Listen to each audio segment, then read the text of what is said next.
Hello everyone, we are here with episode 26 and today it's Buffalo Bills Road to Superbowl Season 2, your NFL preview for every single team, right before the season starts.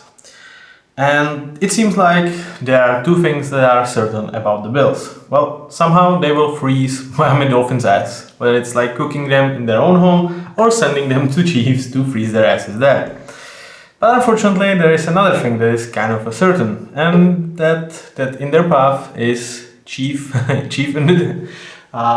is some chief that is going to give them the most heartbreaking end to the season that they can imagine.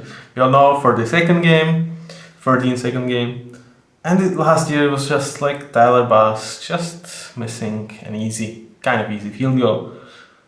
Like 2 plays before those kicks, they were like 3-1 favorites because they had a chance to even win it regularly.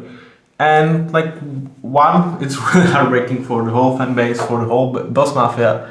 And two, it just must completely suck for Josh Allen because in pretty much all of the games against Mahomes, he does well enough to get them the win. But then somehow, some way, the chief in chief is going to make him watch from the sideline and break his heart. So how will Bills do this season? Let's find out, shall we? So we start with the draft, and frankly, this was underwhelming draft. They traded down from the first round twice, actually, with their first pick to like load up in a way. And it's like, why are you trading with Chiefs? Like, I know the deal on surface was kind of good, but you don't want to trade with Chiefs. Like, it pretty much guarantees that Xavier Worthy, that they go with that pick, is going to be like somehow he's going to be responsible for ending your season. Like, you know, like I would put a bet on that one. It's just somehow it's going to be connected with fate.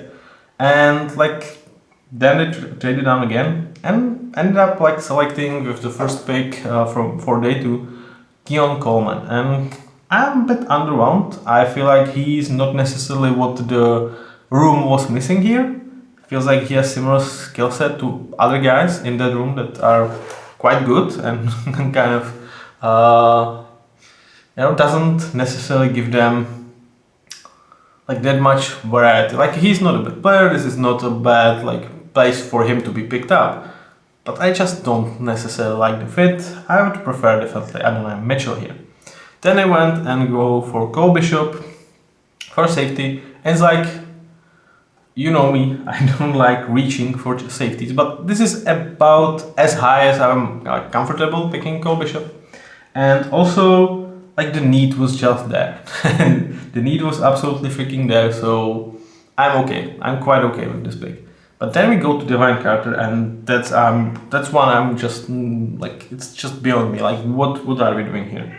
This is like 2-round reach for a guy that, in my eyes, just doesn't even have the upside. Like, you are not swinging for that. Okay, if we flip a coin 12 times, like 4 times on him, and we always like hit head, then he's going to be next Chris Jones or whatever. Like, I feel like his like absolute upside is like a good starter, and that's like really good scenarios for him. So this was really a reach in my opinion, and like I think there were some much better players on the board than Devine Carter, and it's not necessarily like he is like such a huge need for this team. So was not to shorten this up. I was not a fan of Devine Carter being picked here for the Bills, and it got slightly better.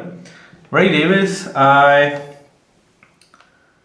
like from general manager perspective. I like from like human side, it kind of is harsh on him because I feel like he is a guy that pretty much has no chance of getting paid in NFL ever. Like, he might bounce around going for like 1 year, 1.5 million types of deals because he just played so much. He just like, he pretty much comes to the NFL as a guy that you want like in year 3, in year 4 in terms of like how many carries he got in his life. So his body has like a car. It's been like used way too often. And no, like I don't wish him bad. I think he's a good player, and that's why I actually kind of like it because you are not getting a guy that you are not certain that you have not seen that much of college. Just like he was legit playing a lot in college, so you kind of know what you are getting for 2 or 3 years, and then you kind of know, well, we are not going to pay this guy like ever top bucks or anything. So we do expect him to be highly capable, either third back or like eventually really nice second second back for this room that we will get for cheap for now, and that's about it. And yeah, it's a fine pick. Like I had like slightly, I thought that he would be drafted slightly ahead of pick 128. But when the draft absolutely kicked for me is Cedric Van Pren Granger. He's Cedric Van Pren. I just needed to shorten his name. In a way, Cedric VP. What is he doing out there? Like, why is he still on the board? To me, he was a third rounder in some of the mock drafts I was doing, like pre-draft in some PFF. With PFF2, I've seen him go as early as 70. I've thought about him like as early as like 70, 75. And he was still on the board. He goes for a position that actually is quite valuable because I think he can swing to guard, he can play center, he can swing to guard. So it's a position of value in position of need for the Bills. I mean, what is there not to like? So that's absolute hit, and it kind of makes up a little bit for Devine Carter. With Edefuan Ulo Foshio, nothing special here. I think that's exactly like you go for a swing with athletic linebacker with a 5th round, 6th round.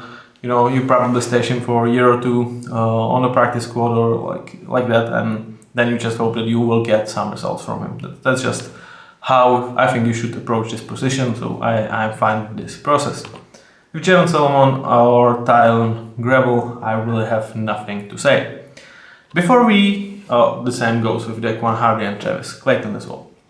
Before we go deep down into this team, I want to talk a bit about the offseason in terms of like financial management and what they are doing.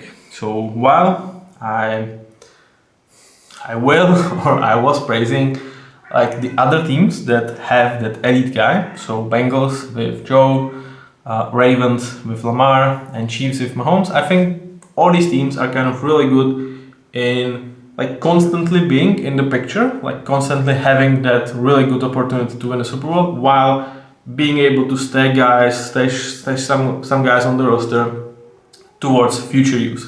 I think they are really good at that. Chiefs just absolutely aced it because like in 2 years that they were supposed to like not be that great, they won Super Bowls in most of these years. So that's really the process. With Bills, it feels like hit and miss, or they are not necessarily like approaching it like this. It seems like they want to swing for the fences, and then when it doesn't work out, they just kind of go through rebuild, which this year is.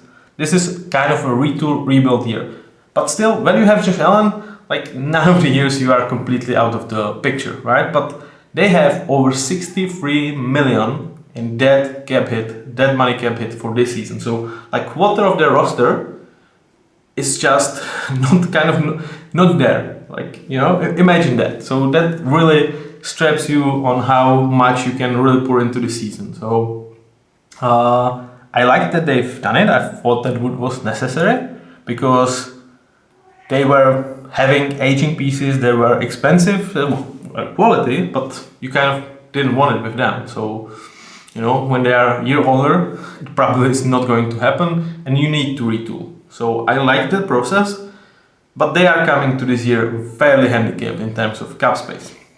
And now let's go towards Joe Brady as their offensive coordinator. And last year was really a tale of two stories. I just forget their offensive coordinator name. God. Jesus.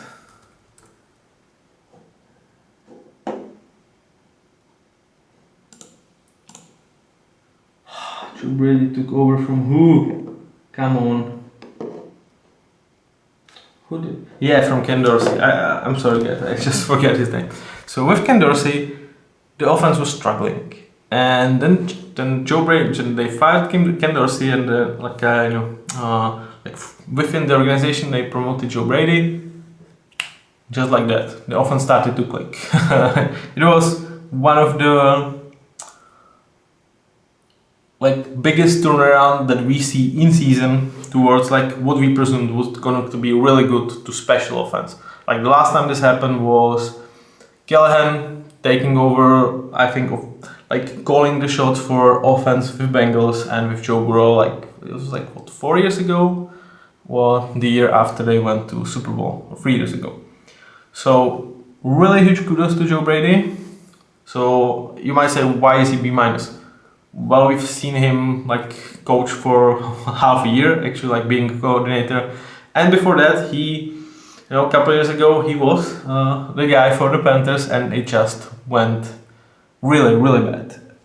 Kind of not necessarily all of his fault, because kind of everybody struggles there, but I cannot rank him higher than this. But this is still a really good praise for a guy that his first stint when having the reins went really poorly. And now we had 8 really good games from him. So B-, but I do expect him to go higher, to climb these ranks, and I think he could be the answer for the Bills long term.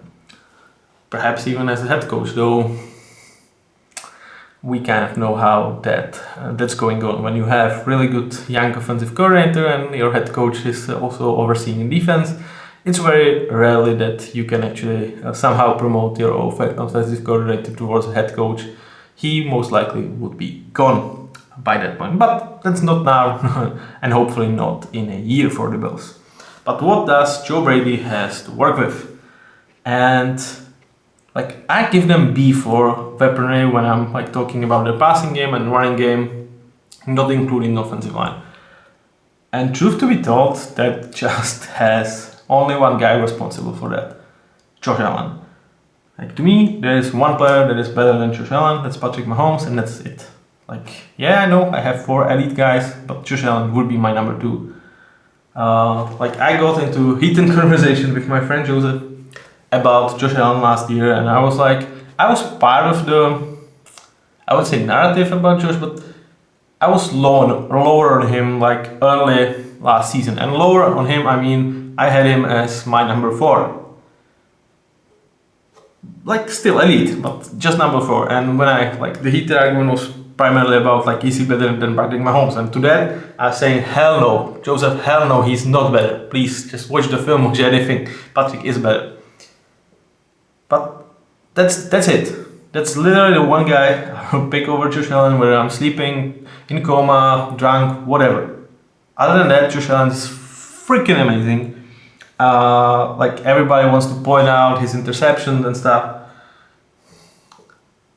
He needs to make shit happen on this team. That's literally it.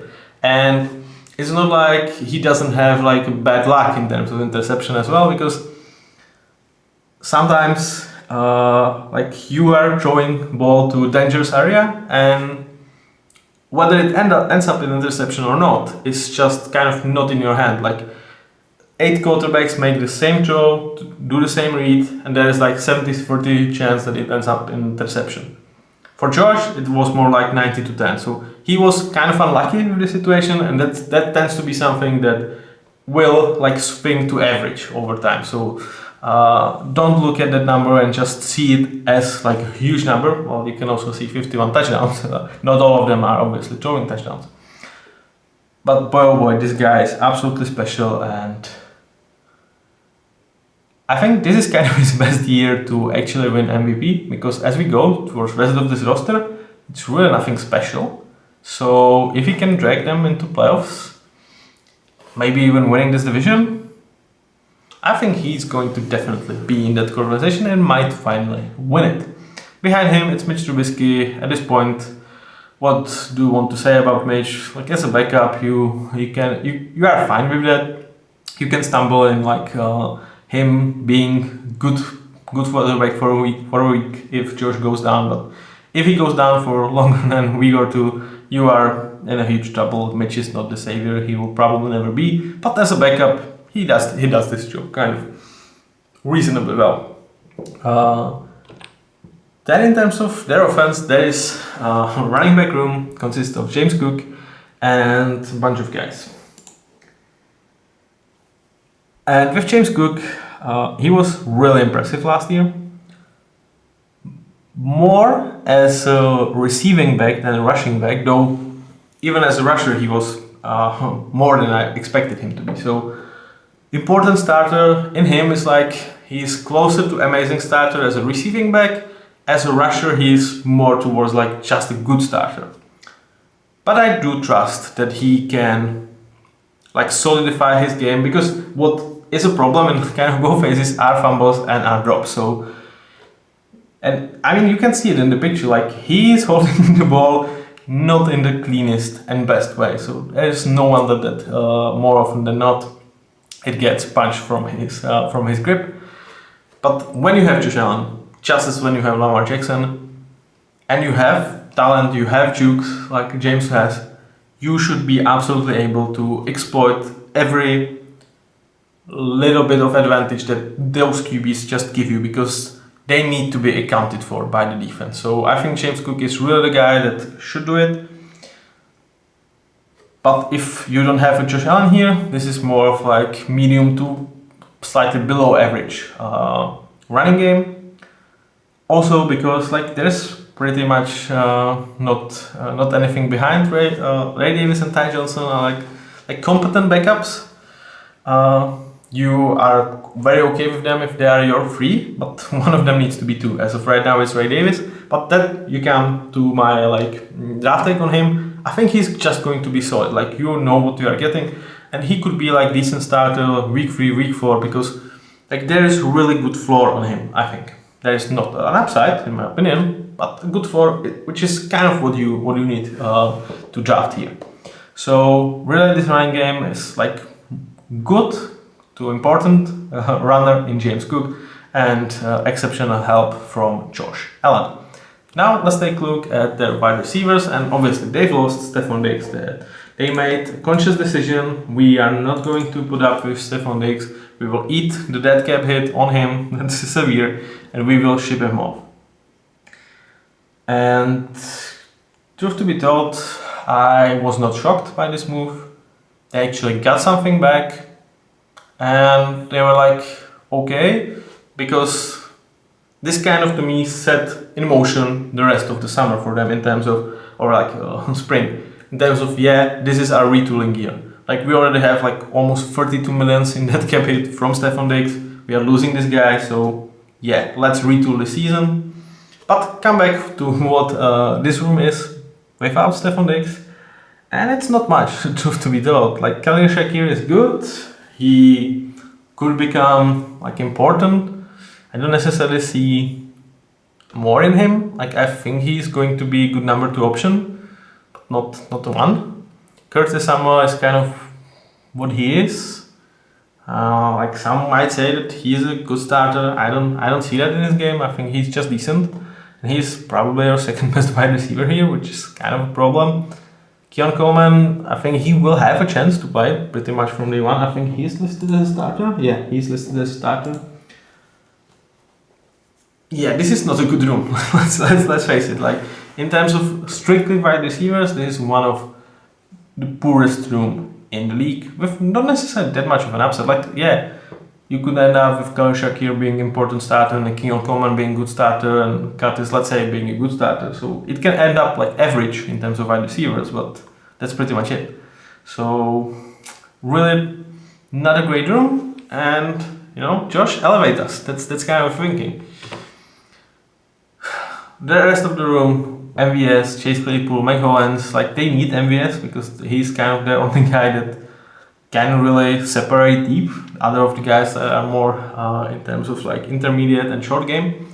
I think they got rid of actually Mike Hollins. No, they kept Mike Hollins. They let go Chase Claypool.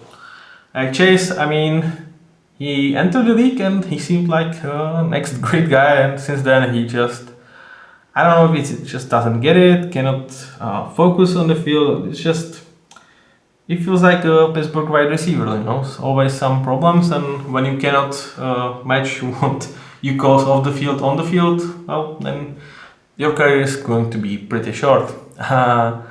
What is not short is McCollin's hair. I'm sorry, I just needed to put this picture in.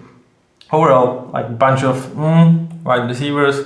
At best, this could be like average room, but it starts as one of the worst rooms out there. Yet I still grade their weaponry in terms of passing game over average, and like yeah, that's Josh Allen, and partly that's this tight end room. Though it doesn't look that good, and it's much less than you would hope because they've invested heavily into Dalton Kincaid, and I was not overwhelmed by his rookie year, though like he should be a good starter like within a week or two, and he probably should finish the season as an important starter, so I have really good trust in him. The problem here is like with him being drafted, like Dawson Knox kind of become an afterthought here, and also he kind of didn't fight back in a way. Like they paid him like crazy amount of money actually. Let me check, but it's really ridiculous. Yeah, like 3 years, 29.5 million that they can get out of after this year somehow, some way. No, not really. So they are kind of stuck with him. And I know like it doesn't sound like that's horrible, like 10 millions a year, but we are talking about tight end that's a decent starter and just let himself being overtook by a rookie. So he can definitely like absolutely fade out from this offense, and you kind of are not like cutting him because like there's almost no point cutting him with that cap hit that would be there. So there's a lot of money guaranteed on his contract, and he just doesn't play up to it. So that's a bit of a problem. But like he's not a bad player, like this is not a bad tight end. It's kind of like yeah, he's below average, but it has Dalton Kincaid as a bright spot for the future, and like it's going to be lifted by Josh Allen. The only thing about this is like there's an absolute lack of top tier talent, and also the variety of skill set. Like all of these guys are really short to intermediate. Like even James Cook, like obviously thrives in that as a receiving back that is really good in that area. So is that really how you want to construct your offense when you have Josh Allen who can just bomb it 60 yards pretty much, from one step? Like what are that's like it's still like I still think it's above average because of Josh Allen, but boy oh boy do I kind of don't like how they put this room as a whole together. So like I do like Dalton Kincaid, I do like Khalil Shakir, both of them, I think will rise in my rankings pretty soon. I like James Cook, but other than that, so that's ugly, in my opinion, and kind of part of me, like when I'm like saying, yeah, Josh Allen for MVP is a real possibilities. If he makes this like absolutely below average to quite almost poor variety of like skilled players and makes them really functional offense, as I kind of think like they are because of him, that's worth MVP in a lot of situations. That definitely will have to make playoffs and probably win division because that matters in MVP voting as well. Now let's go towards offensive line, and this is really interesting unit because on the surface I've ranked them as slightly below average, which I think they are for sure. But I am actually a huge fan of this offensive line because of money. Deion Dawkins, 3 years, 20 million. I think that's an overpay, but he's absolute, solid, good starting left tackle who is kind of on the verge or important starter, good starter, like pretty much any given week. Like essentially, I decided, well, for me, he is just in that good starter category, but he is not a problem for this team by any stretch of imagination, and he is slight plus for you. On the other side, you have Spencer Brown, who is entering his contract year, and he seemed to figure it out last year. He was playing really well. So you kind of are set with tackles. You kind of hope that he plays good, but not necessarily excellent, so you don't have to pay him that much, but we will see about that. And then Lyle Collins, it's like what, 3 years ago where he was close to like top 5 or like let's say top 10 tackle in the league, and now somehow, some way he's an afterthought, and they actually let him go, if I'm not reading this one miss correctly. Let me think.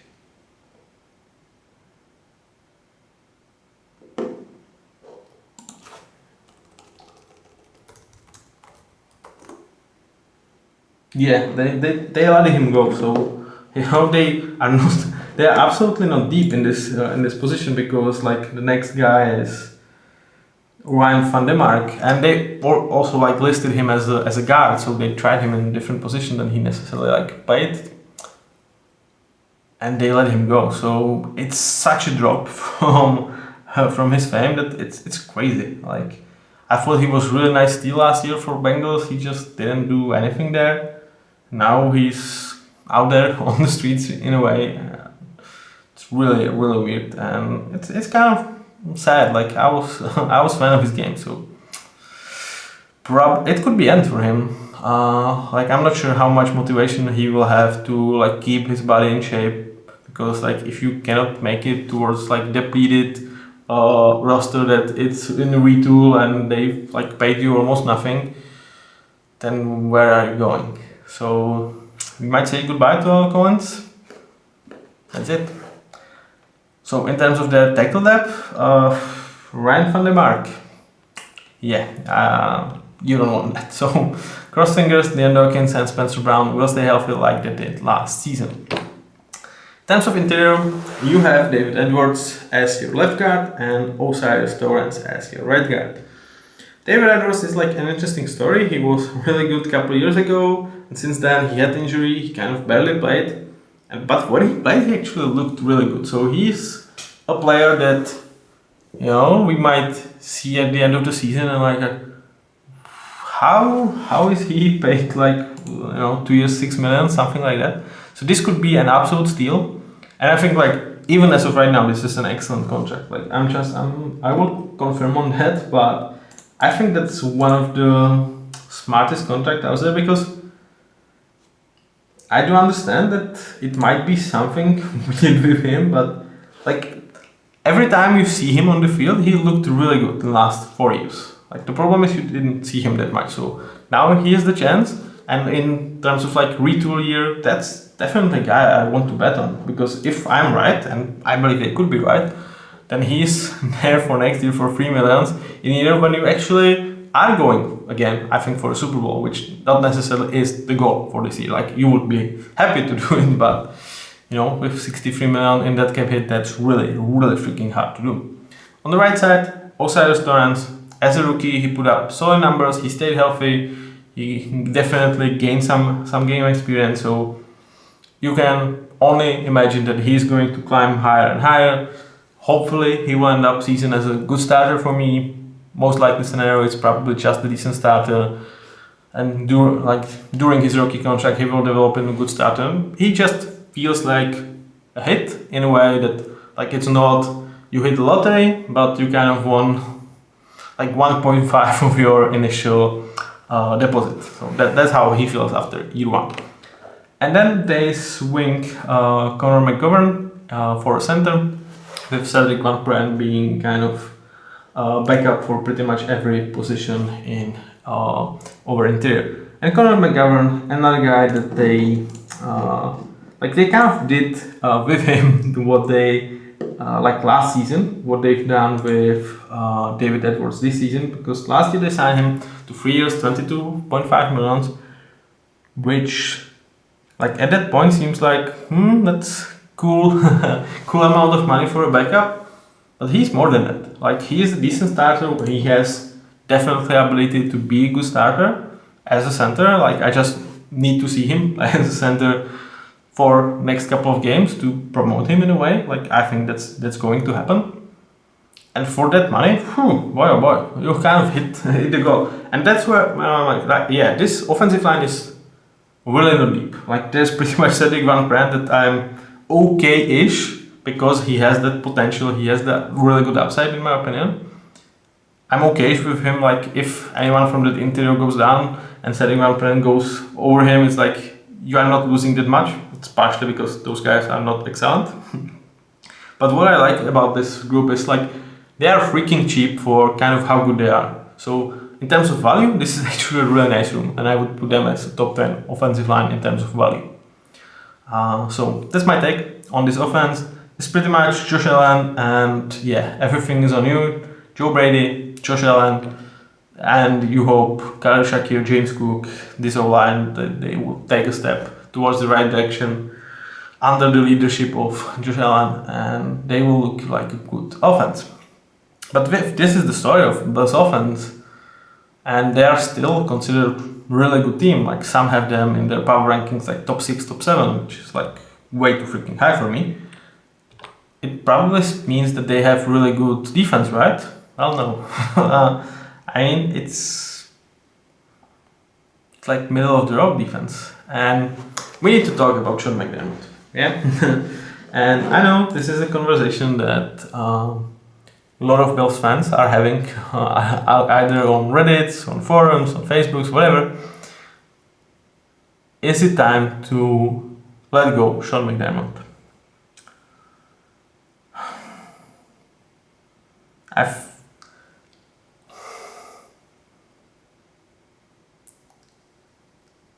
I think this is his last chance, because he had stacked rosters and they just didn't do enough with those rosters to win a Super Bowl.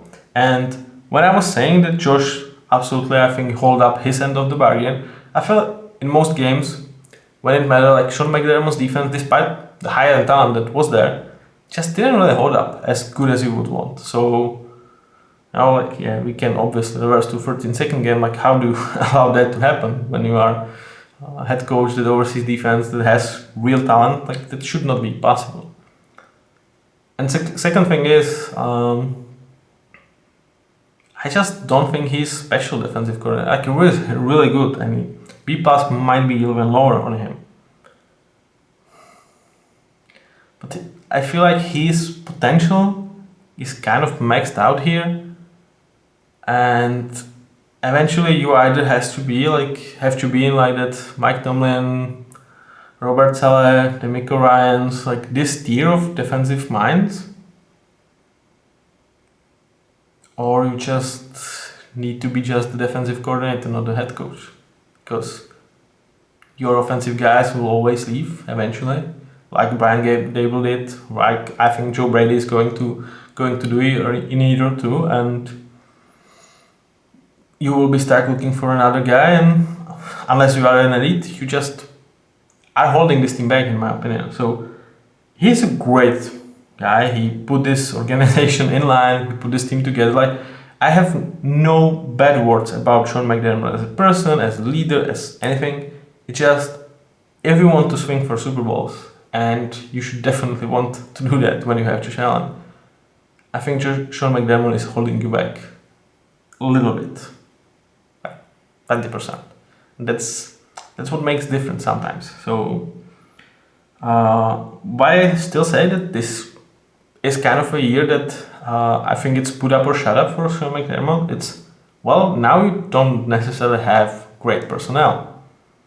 Can you make lesser talent into top 10 defense? Because I think if he does that with the talent that we are going to talk about, then I'm like, okay, I hear you. This is A-, perhaps even an A, because with the talent this defense has, that would be really good thing for defensive head coach. Especially like your division is kind of, with Miami, there's a lot of good weapons. With Jets, it's kind of all right, and then you have Patriots. So, okay, like show me that you are a great defense, and like okay, there is a challenge for you, Sean McDermott.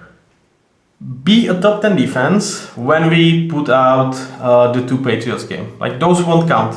If you are top 10 defense without those 2 games, okay, you should keep this job because you are that caliber of a defensive-minded head coach that can win a Super Bowl. So that's a Sean McDermott. What will happen? Or like, will they fire him? I'm not sure, but just like think about it. Tell me that a guy like Ben Johnson would not be interested to come here to coach Josh Allen when it's like, it's not in a division, it's not in a conference. So anyway, he kind of like betrays in a way Lions. Is like if Lions and Bills are facing in a Super Bowl, that's like the only way when he can like get back to Lions, which I don't think he actually wants. Like I feel like he has real connection towards the city, towards the team. But this is like you cannot go farther from Lions than to a team like Bills because of conference, because of division. So don't tell me that they should not interview Ben Johnson unless Sean McDermott puts up something special this year. I think they absolutely should, and they should go for him. Or if Joe Brady looks special, well, just promote Joe Brady. Maybe ask Sean McDermott, can you be just a defensive coordinator? He probably say fuck you, and he will go somewhere else. But you will be in a better position. And if he can, like, kind of swallow his ego and step down and just be a defensive coordinator, like in a heartbeat, I'm thinking. Like as a defensive coordinator, he is really good. He's just not special as of right now, in my opinion. But let's talk about the talent that he has here, right? And we start with defensive line, and there is one player that I just cannot rank, and I just don't know what Von Miller is. it's absolute enigma. He played like good backup or decent starter at best last year. Before that, he was injured. Before that, he was playing good, and before that, he was kind of crucial part of Rams going for a Super Bowl. So, what is he? Most likely, just good or decent starter. Because age, because injuries, that's most likely. But with the full season and full preseason of recovery from that second tear, can he come back and be like 85% of prime Von Miller? I cannot rule that out. So this is going to be really interesting. It's going to be really interesting how they use him, because I think unless he says, well, yeah, I'm 100%, you probably should use him as a kind of like designated pass rusher only, and give him more than 15 snaps only in playoffs, to just keep him fresh, keep him healthy. And in that, then he could be a really valuable asset. But even then, like, how do you actually evaluate that? Because like when he's out there, he's in that role, he would probably look like important to amazing starter, but he's out there only like for 40% of the snaps. So is he good starter? Like what he's absolute enigma. This is kind of my take on him. So if you like put the gun to my head, I would wrote good starter next to him. But he is like, this is really fascinating. So yeah, I'm just really waiting to be unpacked. Then you have Greg Rousseau. Like if Von Miller was what they were signing him to be, like he would be a really special number 2. But here he's their best edge. I think it's not controversial to say that he's better than Von Miller on snap by snap basis.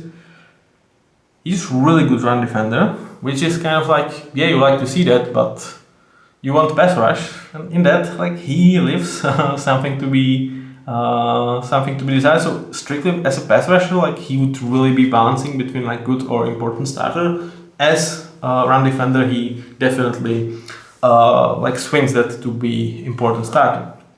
And on the other side, like unless it's designated pass rushing down with Von Miller, you probably go with AJ Epinesa, who should probably outsnap Von Miller. And yeah, AJ Epinesa is good number 3, but not the guy that you want to play like 600 snaps, which is probably like what he will end up to do. And he's just who he is. He's a decent starter. It's not going to be better. It's probably not going to be worse within this year, but that's it. And that's not much.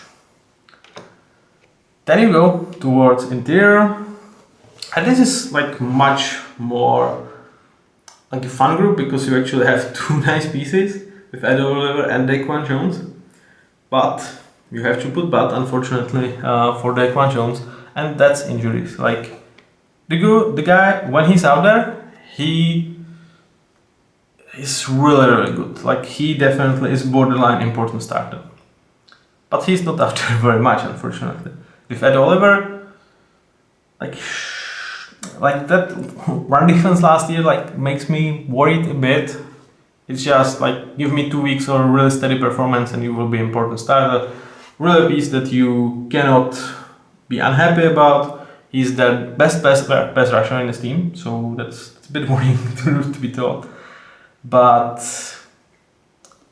is there anything special with him? Like he's probably maxed out as important starter You know, like I don't see him. I don't see a trajectory for him that when he is anything better than that, and that kind of sets up a line that it's like you are not excited about. You know, like when they are all healthy, like if you can put Daquan Jones and Von Miller out there, they are all, both healthy and like ready to go, and you kind of have five nice pieces like AJ Epinesa is in his right role as a fifth, fourth piece on the D line.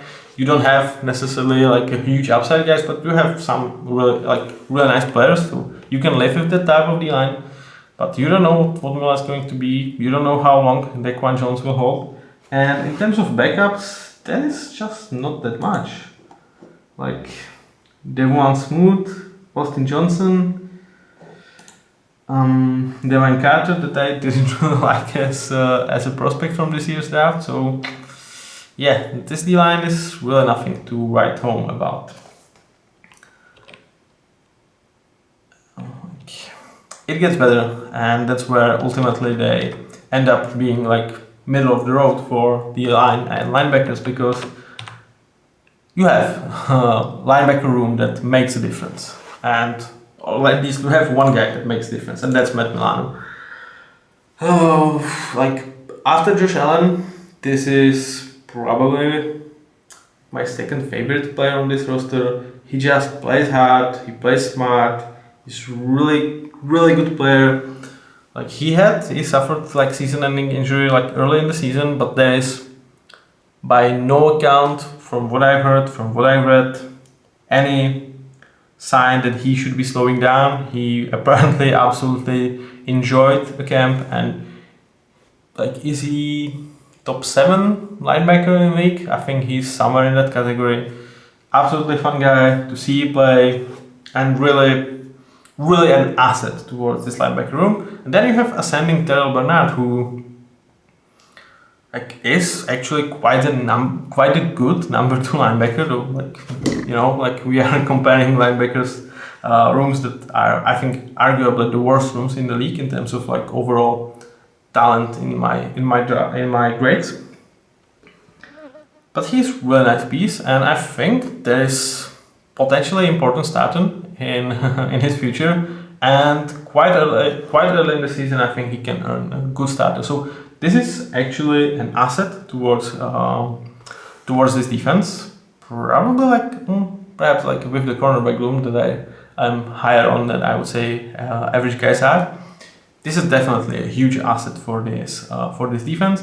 And like fun part is that I'm not sure how much use it has. Is this is probably like deepest quality linebacker room, because Nicholas Morrow is your number 3, Deion Jones and Dorian Williams is number 4, number 5. Like those guys could literally play on like 10 teams, either one of them in a way. So you know,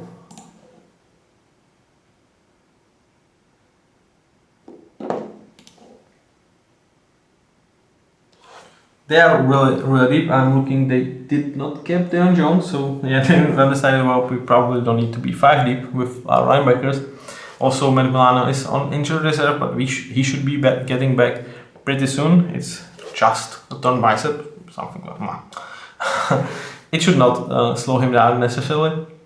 So really nice room, really elevates the rank of the line. Now let's go to secondary. And we start with safeties, and this is, like to put it nicely, one of the worst safety groups in the league. It's not controversial, it's just what it is. That's why I'm like, yeah, drafting Cole Bishop was actually quite smart, because he has a chance to be an asset towards this defense, like as early as almost like week 1. He's not listed as a starter, though. It's Damar Hamlin who is listed as a starter, who we like. I don't even have him here. Oh yeah. It's nothing personal about Damar. It's just every time you kind of mention his name, I'm like, I remember that hour. I remember an hour of watching him lying there and just thinking the worst. It's like similar to like Christian Eriksen. Like if you guys follow football or soccer, it depends on what part of the ocean, like what side of the ocean you are from. like it's just yeah, it just brings bad memories. So like I'm super happy that he's healthy, that he even's like there is a thinking that he might be started. That's exceptional, like, you know. But I just didn't. Yeah, you can see, like I just really didn't want to remind myself of that situation. So kudos to Damar, and you know we. I hope that he is going to play well and he will stay healthy. Let's go back to the rest of the safety room. Your best guy here is Tyler Rapp, who's kind of what he is. Nothing special. Like in ideal situation, he is your third best safety. In normal situation, he's your second best, and here he's the best. So yeah, they had Mike Edwards, but they list him as a third safety who has questions with his health. The same goes for Cole Bishop. The same goes for Damar Hamlin. So they are not good, and they are they are struggling to stay healthy for the start of the season. So this is definitely a room that you are worried about. I think it probably ends up being Tyler Rapp and Cole Bishop eventually starting, because Cole Bishop provides you upside that Damar Hamlin probably does not have, and Tyler Rapp is going to be like the steady force that kind of seen it all, was there, and is not going to be like a huge liability. But like for what it's worth, you are like deep here. You have 5 guys that are almost like interchangeable in terms of their quality. So I would have Damar Hamlin as a good backup in terms of his quality. So that's like for what it's worth, that's good.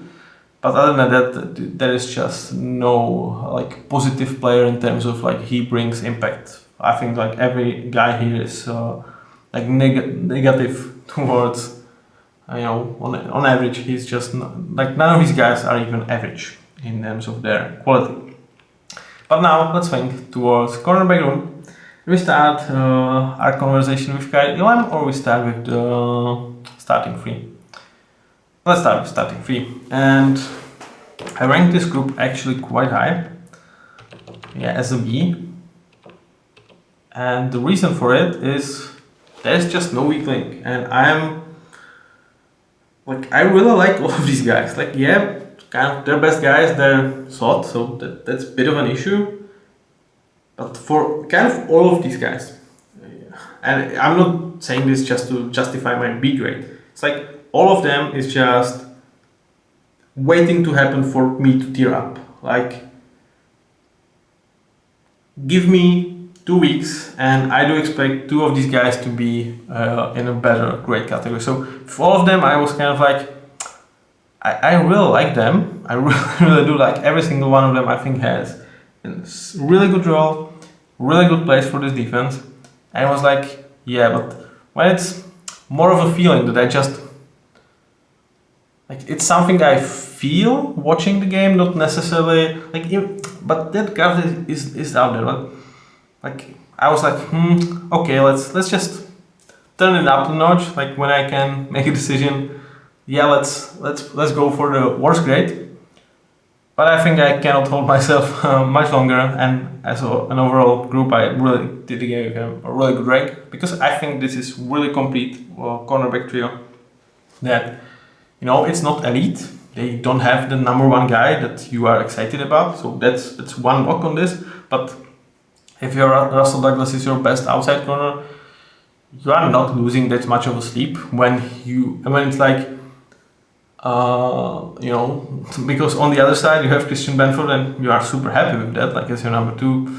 So he's really special. And then you have Kyle Elam, who as a backup, like he would start in like 10 teams out there. So I really like him.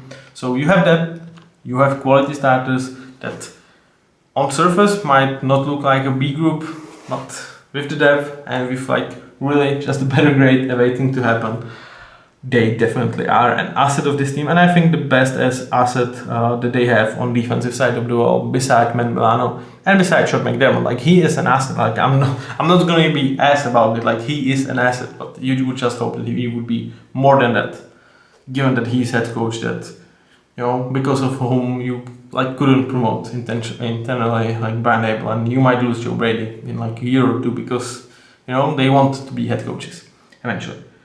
So that's your Bills. That's the roster rundown. Now let's talk about floor and upside of this team.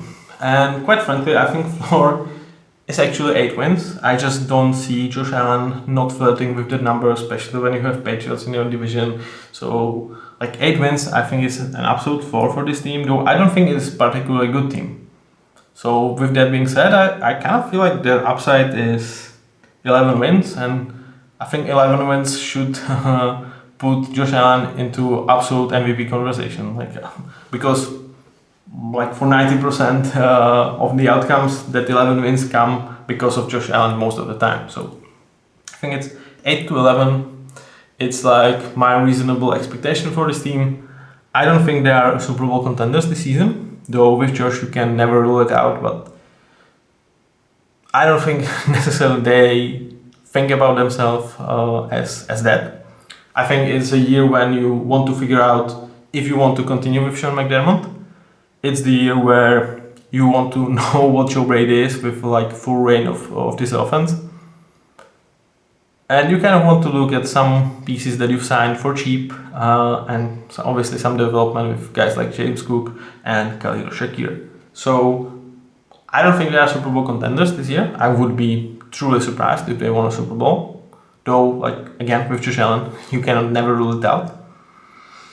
I think the most likely outcome for them is like losing in the first round of the playoffs, because even if they would win the division, it's not necessarily I would have them as like heavy favorites against, let's say, Bengals come to town, Ravens come to town, or I mean, if Colts come to town or Jags, yeah, they're probably favorites, but yeah, with 11 wins, you are most likely a 4 seed, or like at best 3rd seed, so you you could really get someone like Bengals, someone like Browns, someone like Ravens. And yeah, I think those rosters are more talented. Though when when it would be like Josh Allen versus Deshaun Watson in the playoffs, yeah, you probably know which side I'm leaning towards, right? But overall, like if Joe Brady and Josh Allen can work together for next year, and the offense looks really good. Sean McDermott shows that he can elevate this mediocre, like medium quality defense, and you go to playoffs. Maybe you win a game. I think you are happy as Bills in this year, because well, it's super hard to be anything better than that when quarter of your cap is just for guys that are no longer with your team. In terms of road to Super Bowl, they are absolutely in the top 10. I would say they are even higher than that, because I really think like they've made a smart decision with this year of kind of retooling. I kind of say like I probably cannot put them like over Ravens or someone like that because of Sean McDermott, because I do think like he is holding you back from those absolute heights. Maybe I will be wrong during the season, so let's hope for that. Like I definitely pray myself to be wrong with a lot of my takes, because like a lot of the time I'm saying, well, this guy is not as good as you think, as he thinks, and it's whatever. So like if he proves me wrong, because it's absolutely nothing personal, I'm absolutely up for that. So that was your Bills. Bills Mafia, please leave me a comment how you like this. Keep it real, but keep it let's say kind of nice. It was a pleasure to talk about Bills, talk about Josh Allen, and let's see you with the next one. Up to that point, bye bye.